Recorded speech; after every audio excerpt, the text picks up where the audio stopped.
So yesterday we finished up talking about carboxylic acid derivatives, and we said that they're all similar because they all have +3 oxidation states on that central carbon. We said acid halides are the most reactive, followed by anhydrides, esters, amides, and then last but not least nitriles. Nitriles are kind of the oddball of the group. They're a lot less reactive. But before we continue on, we've got to do a chunk of naming and nomenclature for all of these functional groups.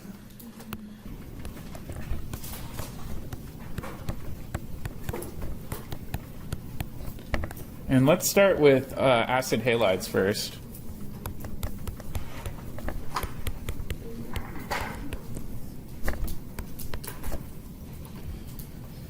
The main thing to remember with acid halides is that they have a YL bromide or chloride suffix.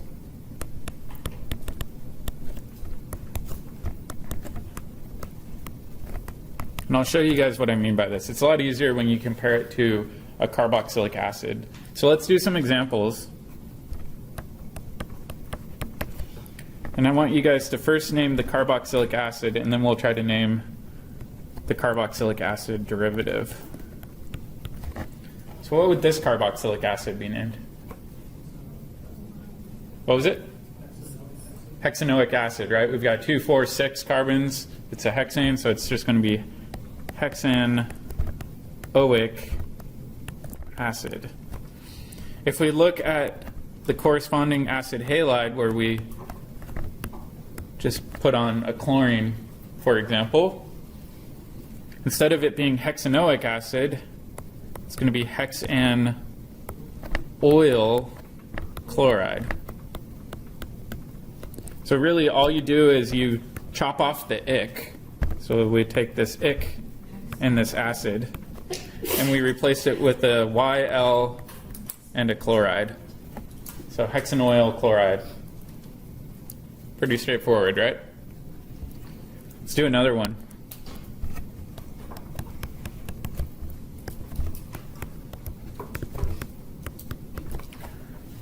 What's this carboxylic acid called? Acetic acid. You could call it ethanoic acid, but nobody calls it that. Everyone calls it acetic acid. So let's write that down. And if we look at the corresponding acid halide, what do you guys think it'll be called?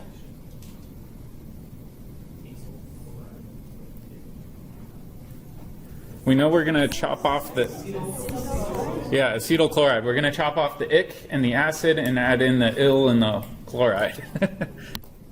So acetyl chloride.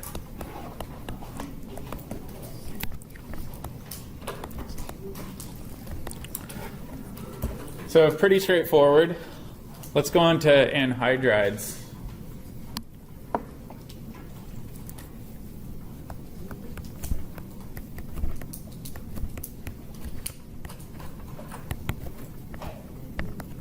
Okay, let me go back up and clean this up.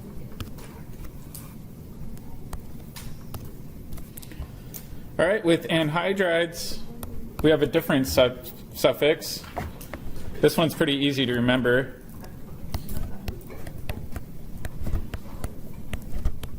You have an anhydride suffix.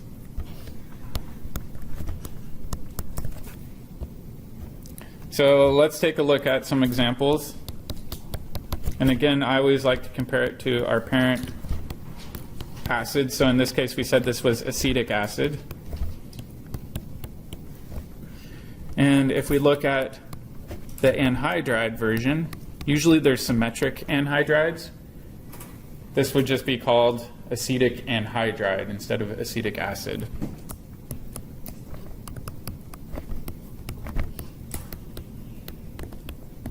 So let's kind of do our box around what we're swapping out. It gets a little bit more complicated when you run into non-symmetric anhydrides. So let's take a look at one of those examples. Let's say we've got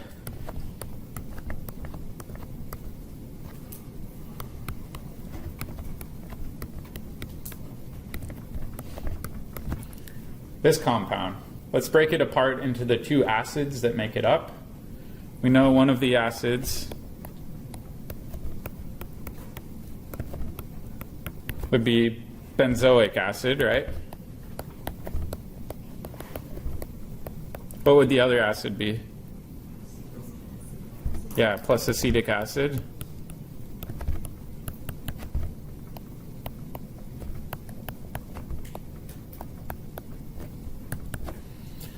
This comes out to be acetic benzoic anhydride.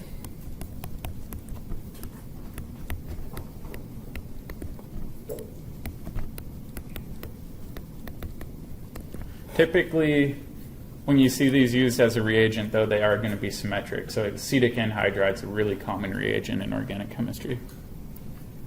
Does that make sense? So is it acetic benzoic because that's alphabetical? Yeah. Yeah, you want to alphabetize your substituents, so acetic acid, because it's lower in the alphabet, goes first.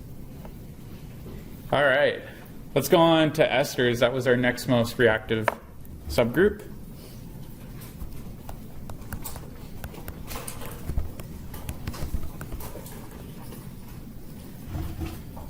Let's see. I'm losing my place in my notes. Here we go.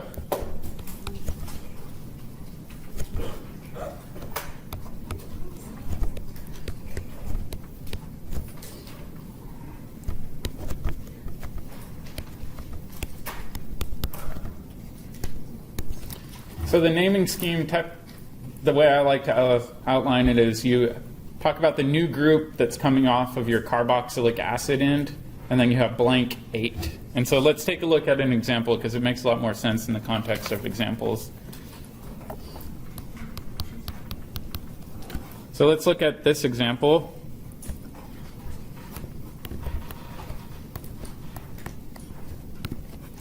First thing to do is to identify your carboxylic acid subgroup, right? So if we try to circle our carboxylic acid portion, that would be our carboxylic acid moiety. This we said was acetic acid. So let's kind of underline this.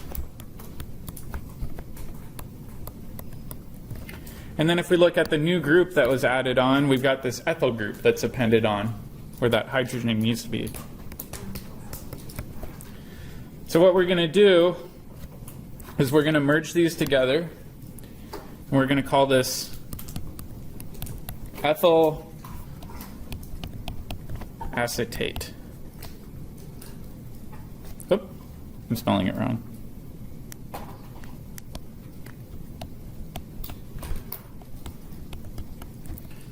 So if we look at what we're chopping off again, we're doing ic and then acid. We're cleaving that off.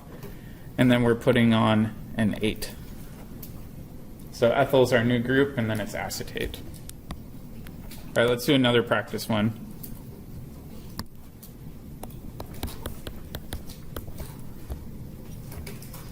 Let's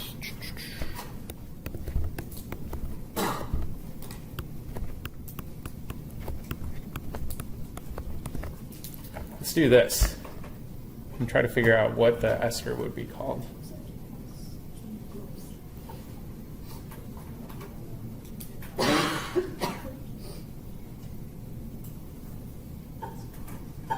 So first step, try to identify the carboxylic acid moiety and then figure out what the new group is that was added onto it.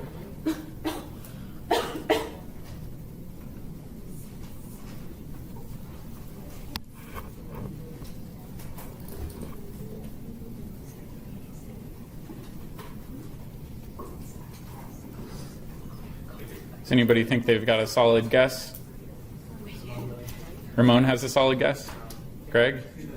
Anybody want to throw out a solid guess? Butyl hexanate, exactly. So if we look at the carboxylic acid, this is hexanoic acid. And then over here we've got this new butyl group. So this would be butyl hexanoate. So we lop off the ic and the acid, and we replace it with the 8. Not too bad. All right, let's continue on to amides. I know we're covering a lot of naming. It's not my favorite, but we got to do it.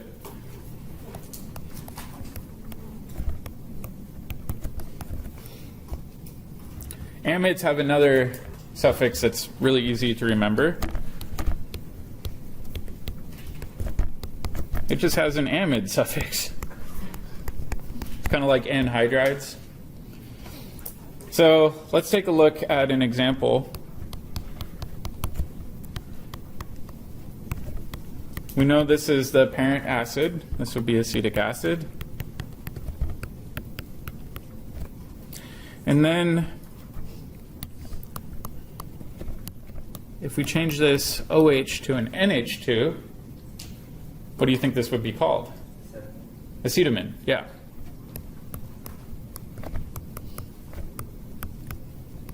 So we lop off the ic acid and we put the amide in its place. So acetamide. There are some variations depending on the type of amide that you have. In this case, we have a pretty plain amide, and we'll talk about that next. Yep. So it's like a ketone now? It's not a carboxylic acid anymore? So an amide is a carboxylic acid derivative because it has the same oxidation state for that carbonyl carbon. But we have to change the naming scheme because it's an amide, not a true carboxylic acid. Yeah, so we have to change the suffix anytime we're changing the functional group. So let's take a look at what happens if we don't have NH2 group. What if we have an alkyl group coming off that nitrogen? So let's do another one.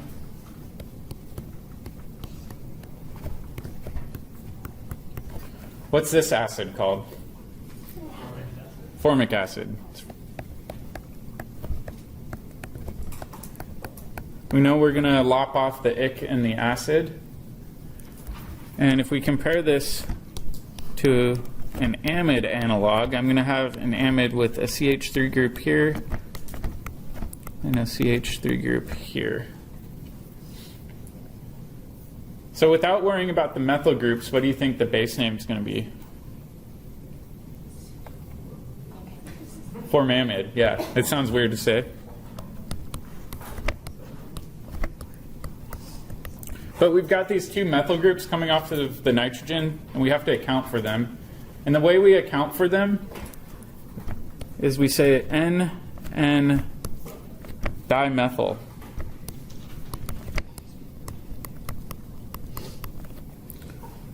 So the N and the N refer to the alkyl groups coming off. So if it's the same alkyl group, you just do N comma N. However, if you have two different alkyl groups, you can specify what's coming off there.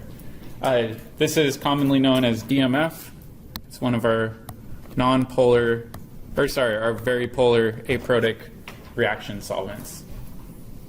Does that make sense? You'll see this, I believe, on the ACS exam with the naming of amides. Yep. So for something to be a carboxylic acid derivative, does it have to have a double bond to an oxygen? Mm-hmm. Okay. With the exception of nitriles, and we'll get there a little later, they're also considered carboxylic acid derivatives. Okay, let's do a practice one. I want you guys to help me name this compound.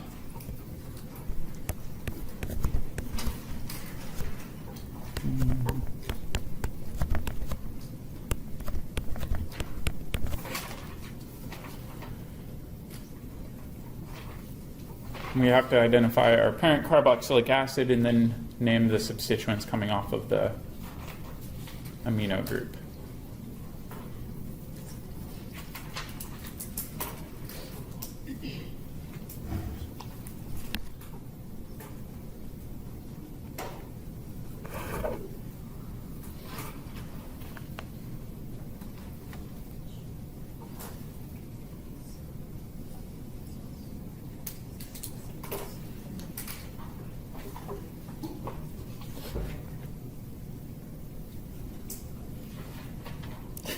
You're giving me a very concerned look, Corin. What's going on?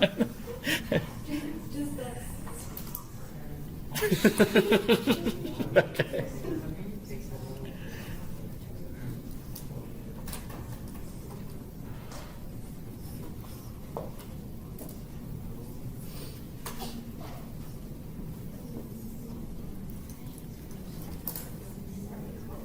Raise your hand if you think you got it already. Looks like a couple people.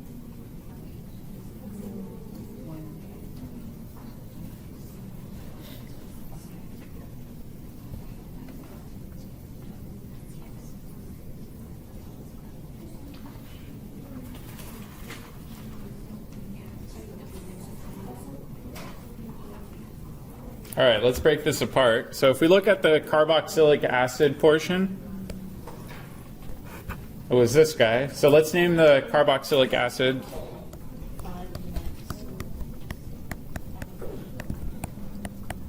What would this be called?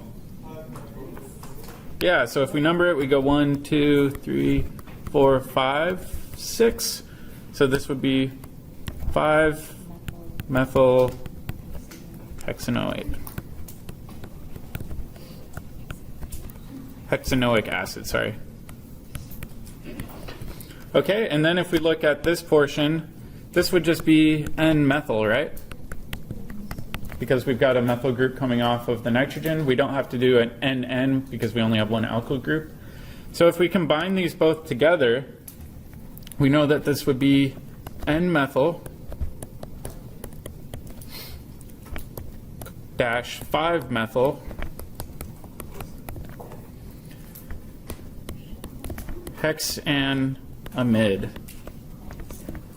because we're going to lop off this ic acid and replace it with the amide suffix. Yes, I guess I should do the oic acid in this case. So, Do you have a question in the back? Okay. so like, N5 dimethyl is wrong. Say that again? Like if we were to say N5 dimethyl, that's wrong.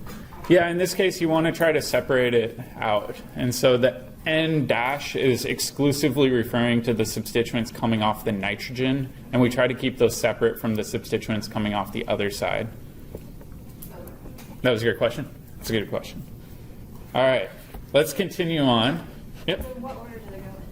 You always have the N whatever first, and then you name your carboxylic acid derivative last. I know this gets into tedious tidbits, but we're just going to leave it at the basic stuff right now. Yep. Why does it say NN? Why is there 2 N's up there? So in the top one, we had 2 methyl groups coming off that nitrogen, so we had to do N comma N to indicate that we had 2 branching points off of that Just like group. 5, 5, where we have 2 coming out of the 5. Exactly, yeah. Okay, so let's continue on and talk a little bit about the reactivity again. We touched on it earlier. And we said that what makes them more reactive is if we have a Z group that can act as a good leaving group.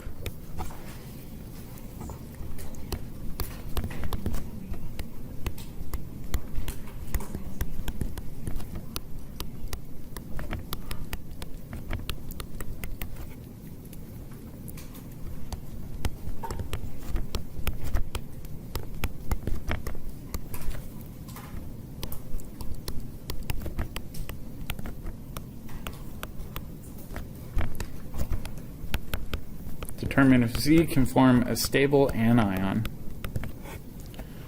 How can we determine if Z forms a stable anion? This goes back to first term stuff.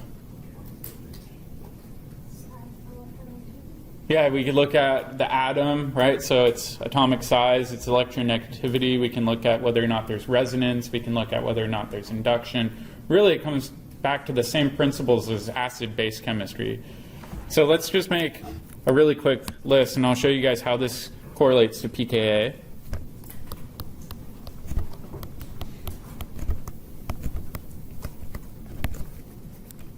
We'll make a little table, Z, and then the pKa of the conjugate acid.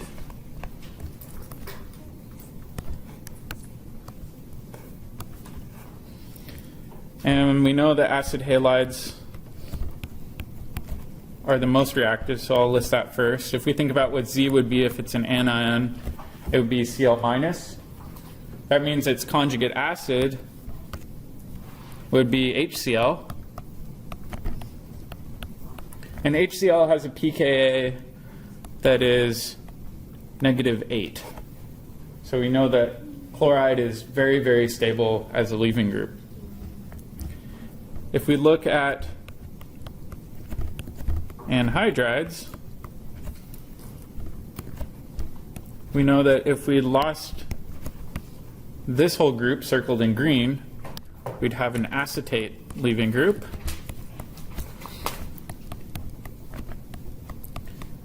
And does anybody have an estimate for the pKa of acetic acid? We talked about it briefly yesterday. 0 to 5. Yeah, 0 to 5 is the general range for carboxylic acids. So we could say that the pKa of the conjugate acid is going to be in that range. The pKa for acetic acid is 4.76 to be precise. So it's on the higher end. It's not that stabilized by induction or anything like that. Then if we go to the next one,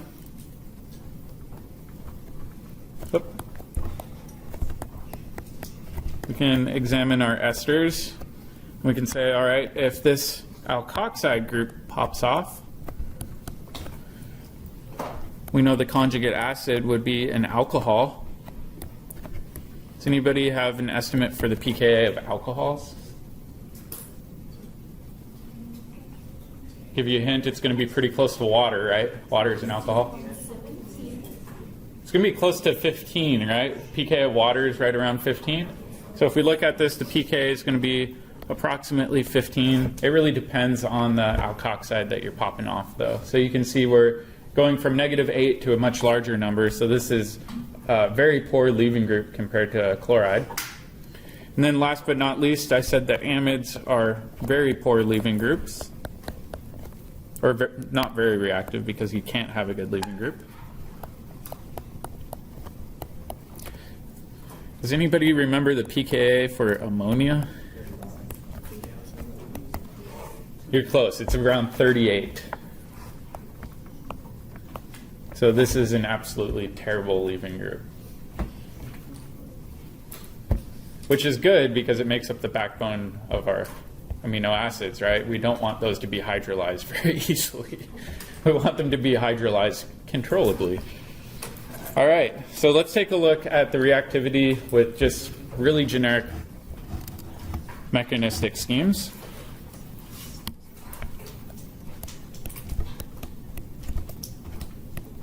And these reactions are called nucleophilic acyl substitutions.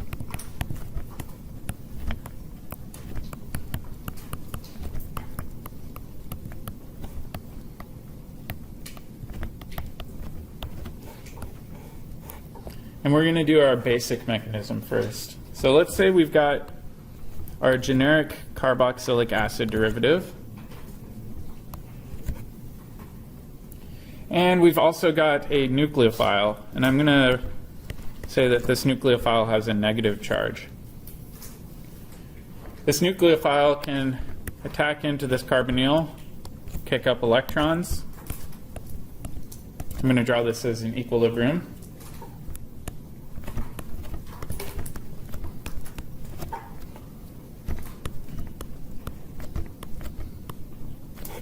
There we go. And now, what do you think could happen? It's just going to kick something off, right? We can kick off this Z group as our leaving group. Whoop.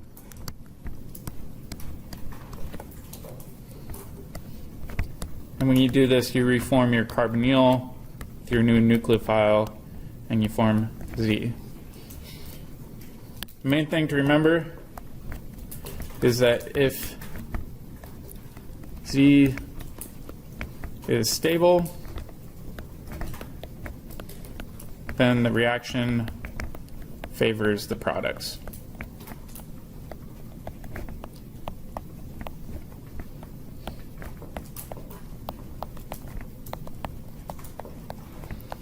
If Z is unstable, then we're going to stay at that starting material side and you won't get very much of your product or any at all. So in the case of acid halides, oftentimes this is shown as a one-way arrow, not equilibrium arrows, because the reaction 100% goes to the product side because chloride's such a stable leaving group. One thing that I did want to point out is that under basic conditions, avoid positive charges. Under acidic conditions, avoid negative charges. That's a good rule of thumb anytime you're doing these, with the exception of really, really stable carbocations or anions or things like that. All right. One other common mistake that I see all the time, and it's a pet peeve of mine, it's up there with Texas carbons.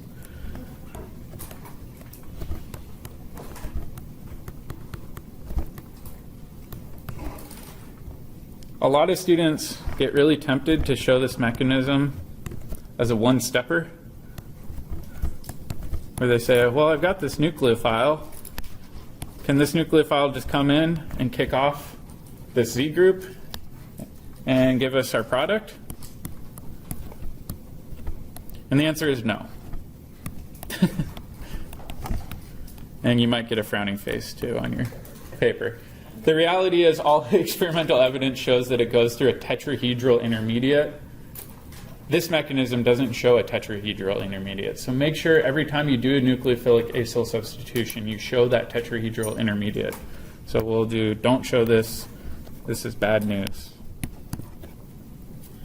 You should circle in red. Circle it in red? Yeah. Must go through tetrahedral intermediate. It's very tempting when you've got a long mechanism to try to show it as one step, but technically that's incorrect. All right, let's do the same mechanism, but this time we'll do it under acidic conditions.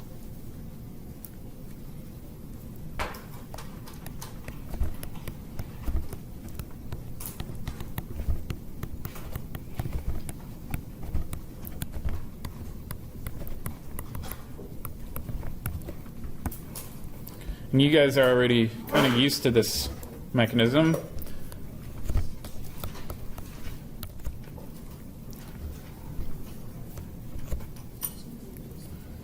Let's say we've got some sort of acid floating around in solution. What do you think the first step will be?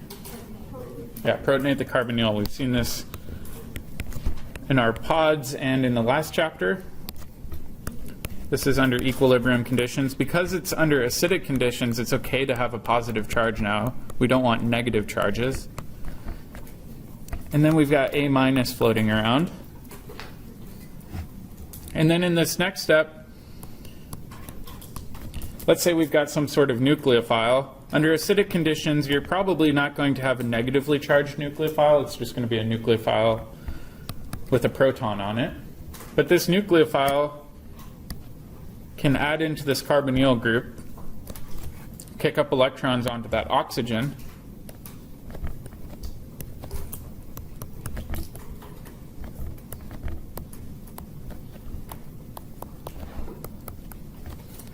what do you think the next step is? Yeah, we're going to deprotonate it. This is very, very similar to our pod mechanism. And oftentimes this is facilitated through another equivalent of your alcohol or some other reagent. I'll just do minus H+.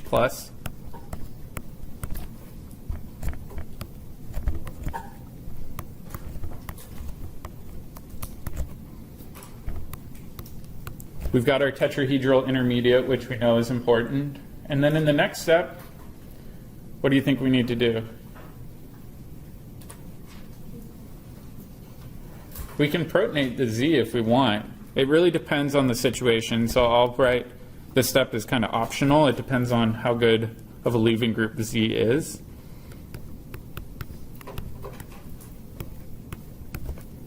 Let me put a little asterisk.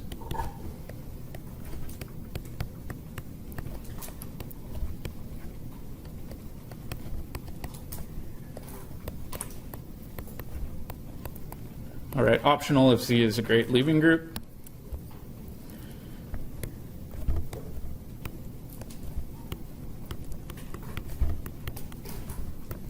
We saw in our pod that with ammonia, Ammonia is a good leaving group, but NH2 is not a good leaving group. So in that example, we did have to protonate it. And then in the next step, we can clamp down, kick off this leaving group.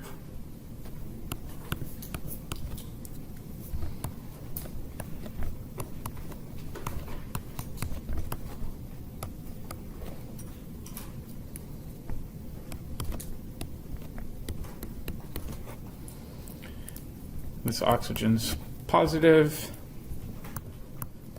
And then we've got the conjugate base that's still floating around, so we can use that to grab a proton back, and we regenerate our acid.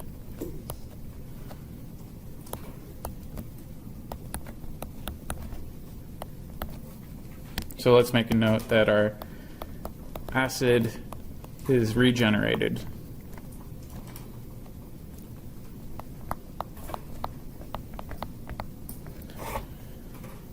This looks pretty similar, right? Most of you guys in lab are going to make your ester this week, or you did in a previous lab. You were doing this exact same mechanism, right? You started out with the carboxylic acid, you treated it with methanol and catalytic acid, and you were able to convert that into an ester. So let's do that as just a practice mechanism. I want you guys to draw out the full arrow pushing scheme for the reaction that you're doing in lab. And let's just use benzoic acid as our starting material.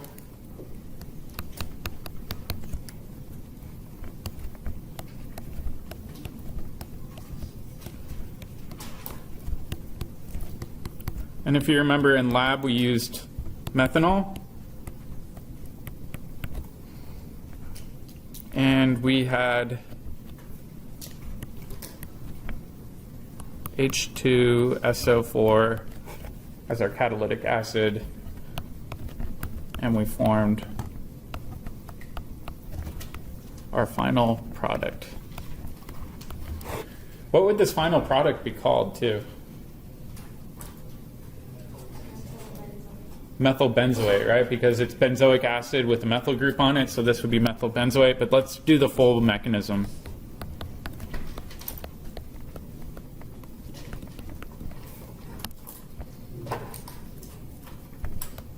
I'll give you guys some time to work on it because I think most of you guys can figure this out on your own. This is also going to help you with your lab report. This is kind of a freebie because I think I asked you guys to draw the full mechanism.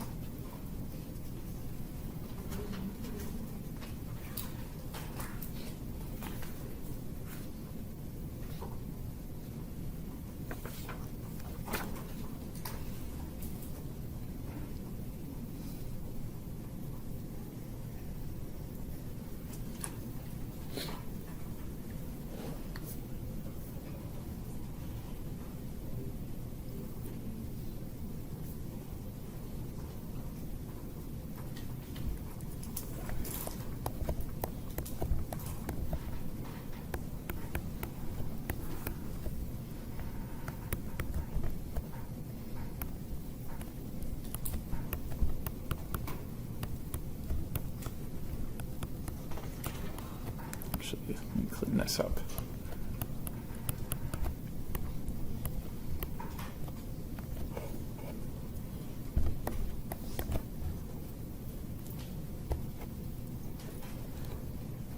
Okay, let's do some basic arrow pushing. First step, we said just protonate the carbonyl.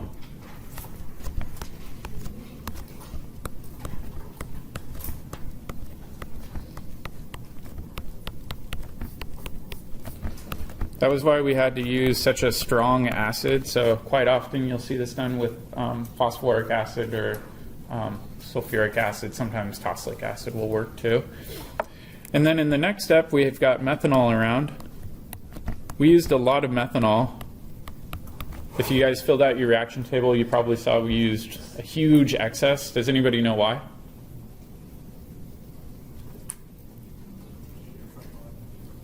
Yeah, it's under equilibrium conditions, right? So using Le Chatelier's principle, we can throw in a bunch of our alcohol and try to push it to the product side.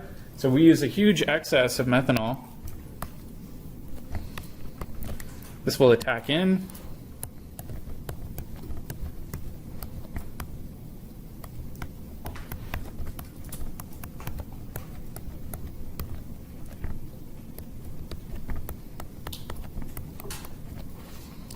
Next step, we have a proton transfer, so I'll just do plus and minus H plus.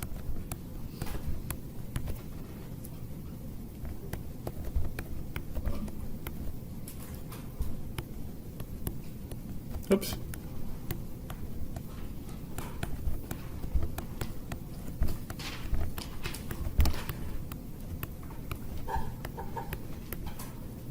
And as you guys saw, we couldn't kick off hydroxide as a leaving group, but we can kick off water.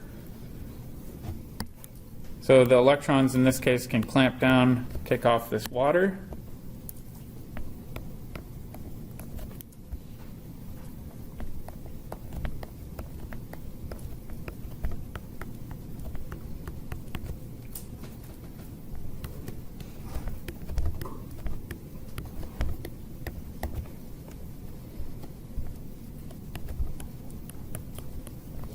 And then this water in the last step can grab this proton, and we regenerate our acid.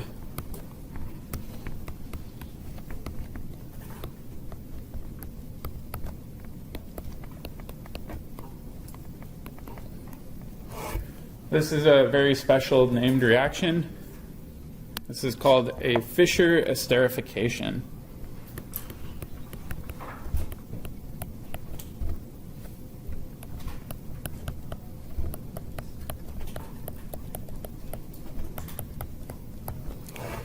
Does anybody have another idea for how we can favor formation of our product besides just throwing in a bunch of methanol?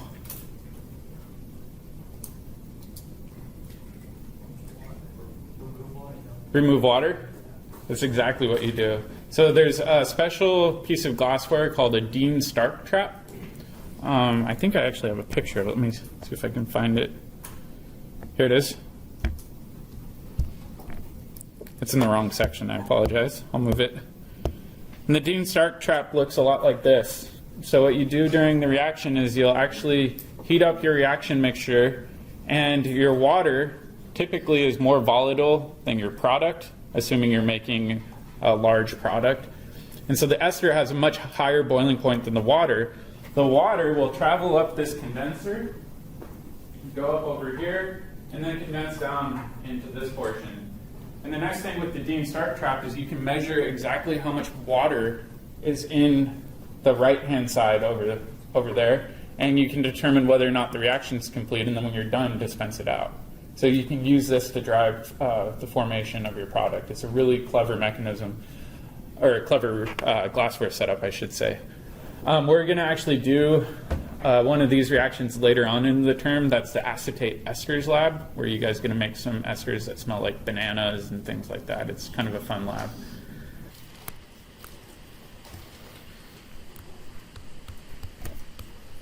It's actually very easy to make acid halides, at least on paper. You take a carboxylic acid and you treat it with the same reagent you would use for converting an alcohol to an alkyl halide. What would that be? SOCl2, thionyl chloride. So this works for alcohols or carboxylic acids. And the reason it works so well is we generate sulfur dioxide gas, which bubbles out of solution, and you also typically generate some HCl as well. So let's cover the mechanism.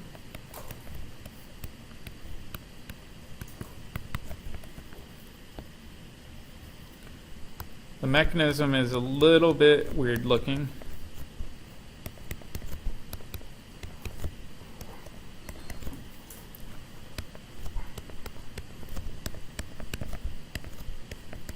If you remember me saying before, thionyl chloride is a really, really good electrophile.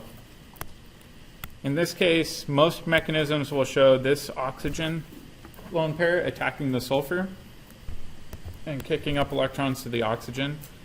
And then this clamps down and this kicks over. So it's a pretty steppy mechanism.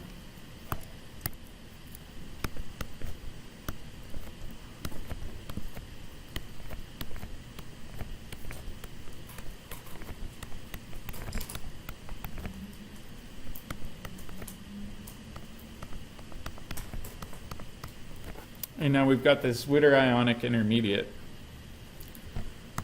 The next thing that occurs even before deprotonation is this oxygen will quickly clamp down and kick off a chlorine.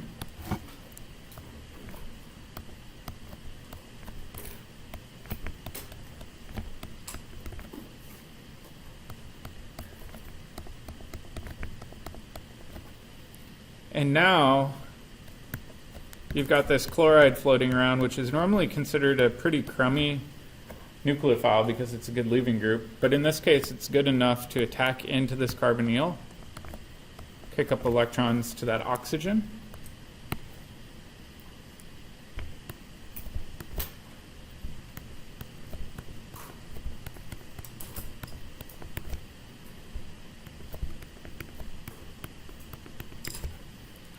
Okay, now we're almost there. The next step involves kicking off our good leaving group, where this will clamp down, this will kick over, and we'll kick off a chlorine.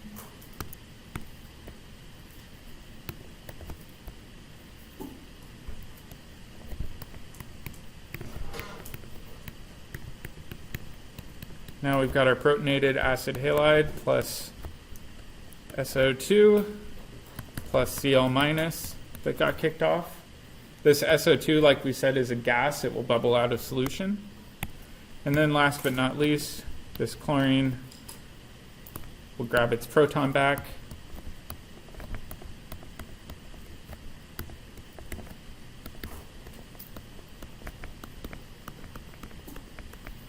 And we generate HCl. Oftentimes, there's a problem with this reaction, and that is by generating HCl, you might have unwanted side reactions. So for example, if you've got an acid-sensitive functional group, maybe it will mess with that. A good workaround to that is just simply run this reaction in pyridine as a solvent. Pyridine is a nice, gentle base, but it's also relatively non-nucleophilic. So use pyridine as a solvent.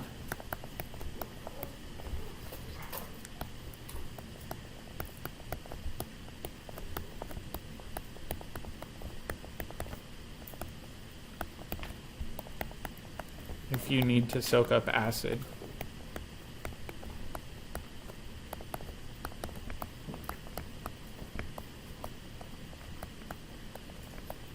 It really depends on the situation, but it's not uncommon. The kind of bad thing with pyridine is it really stinks. It smells fishy, so it's a pretty objectionable smell, and most people avoid it if possible.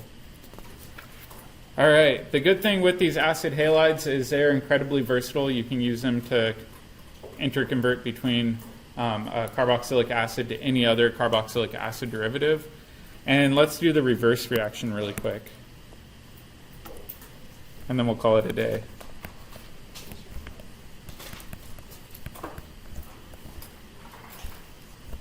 So hydrolysis is the reverse reaction of our acid halide formation.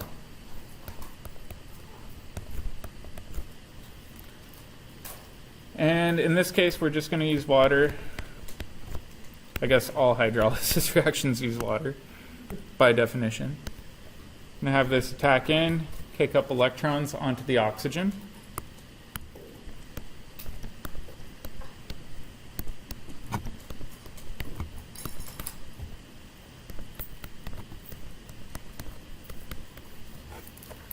Okay, what do you think should happen next? Lone pair comes down, kicks up for him. Yeah, we could do that. People will ask me, do you care if I do the proton transfer first or kick off the chloride first? It really doesn't bug me either way. Both are acceptable.